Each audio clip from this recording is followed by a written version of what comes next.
Well, we've had a lot of conversation this week about this conversation of Matt Hasselbeck and Jeremy Bates and the chunk plays and the possession plays. And are you a dink and a dunk, or are you needing that big play? And we've taken it, I think, and exhausted it in about every which way we possibly can. So I thought for this week's Chalk Talk, as you go into the game Sunday in Tampa Bay, give me a play that sums it all up. Give me a play of the expectation for Matt on Sunday. That line that he has to clearly walk, that the 32 starting quarterbacks Sunday afternoon in the NFL, they have to walk a line between when am I aggressive, when am I conservative, when do I take a shot, when do I check it down, when do I say I'm going to be smart with the football, and when do I say, boy, I've got to make sure I don't make a mistake here. It is a line that every quarterback walks, and the great ones you will find more than often than not have that sound judgment, that decision making that's so critical in the NFL.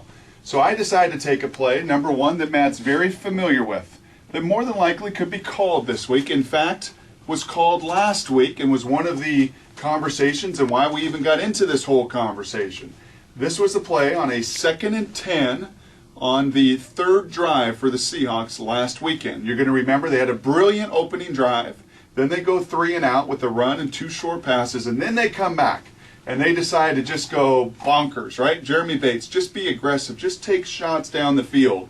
And Matt Hasselbeck on this play, this is green right, Fox 2 XY hook. Green is the I formation. Fox 2 is the play action pass that's going to sell run with your 2 running backs and turn your offensive line.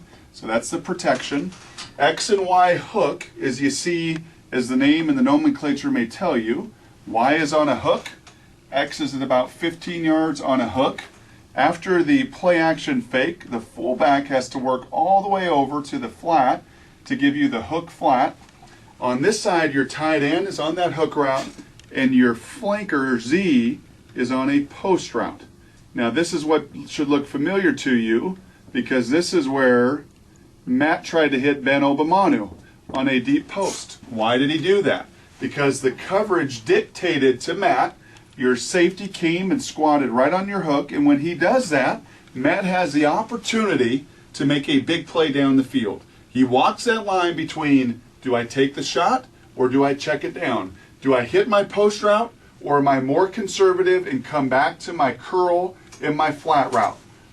Based on what we've heard from Matt this week, based on what Pete is going to ask him to do, I would be surprised in Tampa Bay if you see too many of these shots down the field. It doesn't mean he has to eliminate them. You can't play the position that way. You can't play the position. You still have to go through your progression. You still have to be willing to take a shot when the defense dictates it. And in this case, it was the right read.